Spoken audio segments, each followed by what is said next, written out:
Enchanted Journeys. I am Jenny, the storytelling genie, here with my sweet and crafty friend Cosette, and we wish to welcome you to our magic lamp.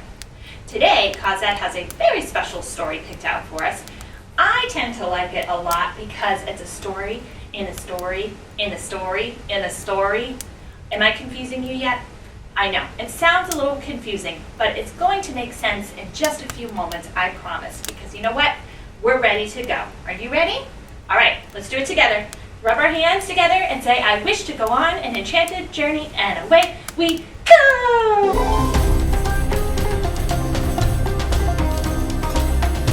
And welcome, boys and girls, to another of Cosette's Enchanted Journeys story times. Today I have for you Charlie Cook's favorite book by Julia Donaldson and Alex Scheffler. I hope that you like it. Once upon a time, there was a boy called Charlie Cook who curled up in a cozy chair and read his favorite book. About a leaky pirate ship that very nearly sank, and a pirate chief who got the blame and had to walk the plank. The chief swam to an island and went digging with his hook. At last, he found a treasure chest, and in it was a book about a girl called Goldilocks and three indignant bears who cried, "Who's had our porridge? Who's been sitting in our chairs?" They went into the bedroom, and Baby Bear said, "Look, she's in my bed, and what's more, she's got my favorite book." About Sir Percy Pilkington, a bold and fearless knight, who told the dragon, "Wait, I'm not quite ready for the fight. You must hear this one first." And then his armor clanked and shook. Ho, ho, ho, hee, hee, hee, as he read aloud a joke he'd found inside his favorite book. About Rowena Read-a-Lot, a very well-read frog, who jumped upon a lily pad and jumped upon a log, then jumped into the library that stood beside the brook and went, "Read it, read it, read it," as she jumped upon a book.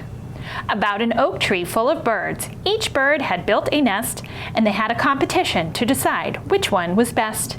They chose an owl to judge it, and the winner was a rook whose nest was lined with pages from his very favorite book. About a girl who saw a flying saucer in the sky. Some small green men were in it, and they waved as they flew by. She tugged her mother's sleeve and said, "Look, Mum, what I've just seen." But Mum said, "Hush, I'm trying to read my favorite magazine." About a wicked jewel thief who stole the king's best crown, but then got stuck behind some sheep, which slowed his car right down. The king got on the phone, and soon the cops had caught the crook and flung him into prison, where he read his favorite book. About a greedy crocodile who got fed up with fish and went on land to try to find some other kind of dish. He went into a bookshop, and he there grew even greedier while reading on page 90 of a large encyclopedia. About the biggest birthday cake the world had ever seen. A team of royal cake makers had made it for the queen. The cake was so delicious that a famous spaceman took a slice of it to Jupiter. He also took a book. About a ghost who glided around a castle every night, carrying her head and giving everyone a fright. She kept it up till morning, then she found a shady nook and put her head back on again to read her favorite book. About a cozy armchair and a boy called Charlie Cook. The end. What did you think about the story within a story within a story within a story that all came back to being about a story about Charlie Cook and his favorite book? I hope that you found this as fun and interesting as I did. You know, it reminds me of an old movie that I watched when I was growing up called The Never-Ending Story. Have you ever heard of it or seen it? It's a wonderful tale all about how when we use our imaginations and when we read books, we're creating all these other worlds that could exist with different characters and creatures in it just from our imagination, and that it will never end as long as we take time to read our favorite books and to create magic and wonder within ourselves. Pretty cool idea, isn't it? Well, speaking of pretty cool ideas, I thought, since we're talking about a book inside of a book inside of a book, that's sort of like nesting something inside of something else and something inside of something else. Which reminds me of a Russian doll called a matryoshka doll, where it's one big wooden doll who's carved, and inside is a smaller doll, and inside of her is a smaller doll, and inside of her is a smaller doll, until you have several, anywhere from 5 to 10, or perhaps even more. But it's a really cool idea. Now, I'm not going to try and carve wooden nesting dolls with you today. I think that might just be a little too tricky for the format of the show and the amount of time that we have together. But what if we drew a matryoshka doll, and then drew a smaller version and a smaller version, and made a book within a book within a book of these dolls? Do you think that sounds fun? All right, let's get to it then, shall we? Let's go. All right, today we're going to take a drawing of a matryoshka doll, and we're going to copy it a few times, and we're going to decorate and cut it out and make it into kind of a flip book of these Russian nesting dolls. And to do this, you can see that I found an image online. I'm going to go ahead and share with you the link for that, of a drawing that I kind of liked of the dolls. And then I just used my printer to print it out, and I increased the size a few times to make larger ones, and then that way I'd have the same exact copy of the doll. And then for my 10th doll, you can make as many as you like, I decided to find a different one, and I'm going to copy the design on this doll onto each of the 9 dolls that go inside of this 10th doll, because I liked this pattern on her dress. I thought it was very pretty. So once you have your pattern picked out, or you've hand drawn it, that's great too. The next thing you can do, like me, if you'd like, is just go ahead and cut them out.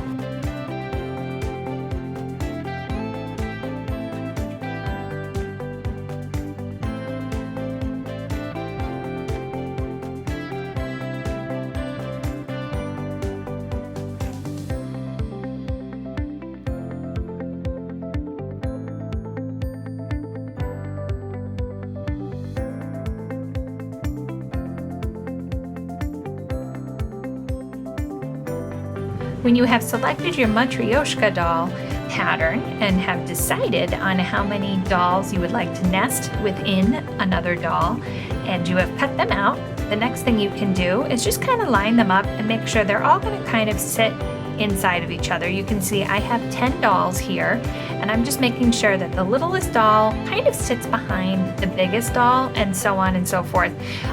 You might have to do some extra trimming around the edges or on the bottom if your patterns vary like mine do, just to make sure that the top doll number 10 up here, or doll number 1, hides all the other dolls behind her. The next thing I decided to do for my doll was to make each doll that goes inside the biggest doll look similar to that first doll. Because the thing that's neat about these is the first one looks like the second, looks like the third, and the fourth, and so on and so forth, so that they each hide inside of each other, but they all look the same. So I'm just drawing the pattern that I see on this top doll onto the other dolls, and I'm not too concerned how perfect it is and how if it looks exactly the same. If it has a similar print and similar colors, when I decorate it, it's going to look the same.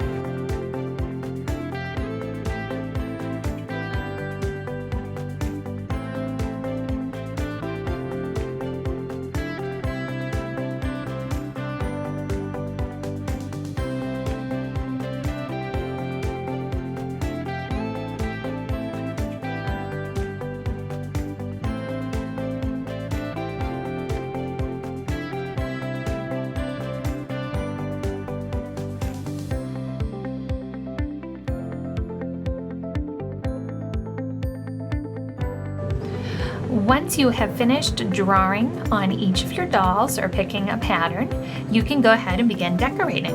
And as you can see here, I'm just using some washable markers. I've got some colored pencils and some crayons available to me as well. And I'm just choosing my colors for the dolls. And again, to make them look uniform, even though my drawing skills are not uniform doll to doll, I'm going to use the same color pattern that I use on the first doll throughout all the dolls. And then that's going to look to the eye like they all match, even if they're not quite the same.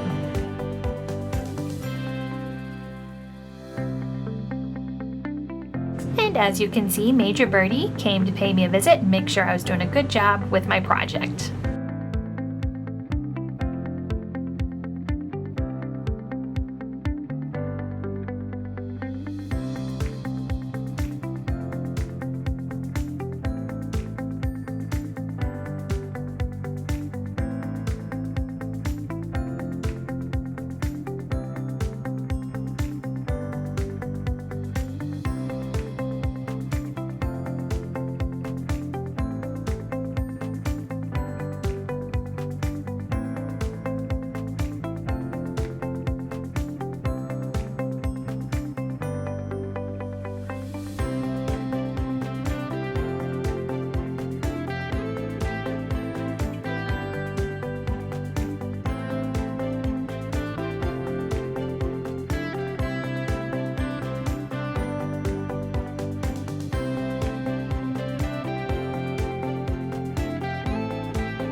And with this, I'm using a mix of markers and crayons because I didn't want my marker to run out since I made so many dolls and I had a lot to color with that. I decided to use some crayon to supplement some of that marker and to give it kind of, a different look so that she's got some depth between the darker blue and the lighter blue. A little more interesting to my eyes.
Now, something I did on each of my dolls as I was creating them is I wrote a number on the back of each doll with pencil so that I wouldn't get confused with their sizes after I colored them. Now, you could probably just figure that out by lining them up, but if you'd like to, you can write a number on each doll as well to make it easier to put them back in order. So as you can see here, I'm just stacking them back in order, and I'm going to put my largest doll in the very front and my smallest doll in the very back. And then that way, the smallest doll is hidden by the largest doll.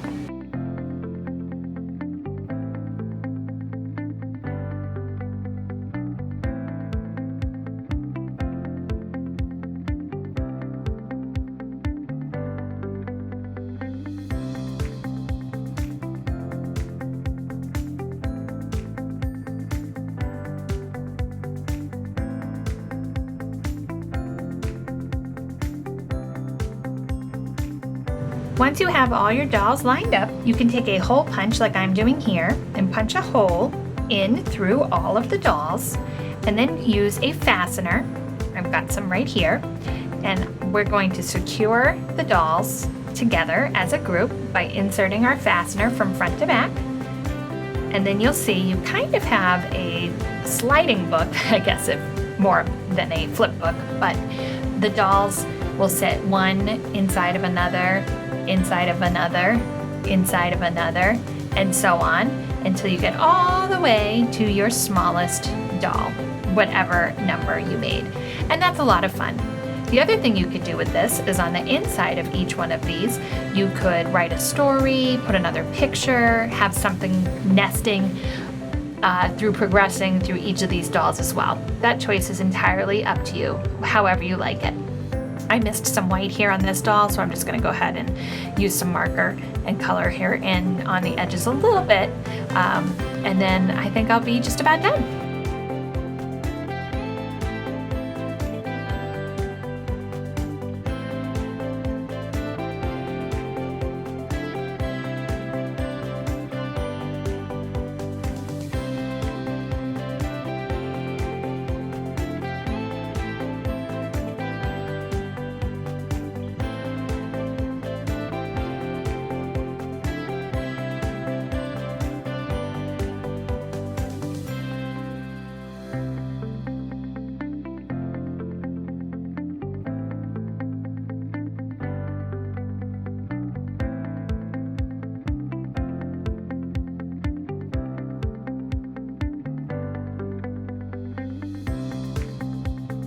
And there you have it, my matryoshka dolls. And I hope you were able to follow along and that you enjoyed this little project with me. And again, make it unique, make it your own, add a story into each one of these dolls, hide something special all the way to the bottom doll. You can do this technique with all kinds of things. And I hope that you will try and use your creativity for fun projects like this. But we're out of time. It's time to head back and say goodbye to Cosette. You ready to go with me? All right, let's go. And welcome back to the Magic Lamp, boys and girls. Did you enjoy our story in a story in a story in a story? Thanks to our friend Charlie Cook and his favorite book? I sure did. And how about making your own matryoshka doll? Those are Russian nesting dolls with a doll and a doll and a doll and a doll until you get to the very end and you have a very small doll hidden inside. They're very special toys, and I know we didn't make the actual dolls, but this project and activity we did gives you a little idea of how that works. The whole theme of nesting something inside of something else, because that Charlie Cook book was a book nested in, a book nested in that one, a book nested in that one. So I hope you enjoyed that as much as I did. All right, Cosette, she's telling me it's time to go, Jenny, the genie. Stop babbling away here. Sorry, sometimes I get carried away. I just have so much fun with you. I hope you're having a great time with me too every time you come to visit, and I sure hope you'll come and visit again really soon. Until you do, take great care of yourself, and I'll see you later. Bye-bye.